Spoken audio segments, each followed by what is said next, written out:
ভাইয়ের বিয়ের কেনাকাটার জন্য আমরা বেরিয়ে পড়েছিলাম অঙ্কুরহাটির উদ্দেশ্যে। তো আমরা সবার প্রথমে বাসে উঠে পড়েছিলাম, আর আমি, বাবা, দিদি, জামাইবাবু, বড় মানে সবাই ছিলাম। আর আমার পার্টনার ছিল আমার বোনজি সুহানা। সবার প্রথমে চা খেয়ে নিলাম। আমরা চায়ের সাথে সিঙ্গারাটাই খাই বেশি, তবে আজকে একটু কুমড়োর চপ খেলাম। আর মানুর জন্য বাবা পরোটা ঘুগনি নিয়েছিল, ওটাই ওকে খাইয়ে দিচ্ছিলাম।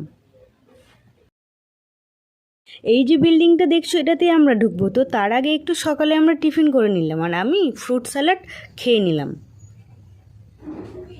আমি ছাড়া সবাই কচুরি খেয়েছিল, আমি শুধু ফ্রুট স্যালাড নিয়েছিলাম। তারপর কিছু কেনাকাটা করে আমরা একটা হোটেলে ভাত খেতে বসে পড়েছি। আর আমার মাছটা ভালো লাগে না, তাই আমি ডিম নিলাম।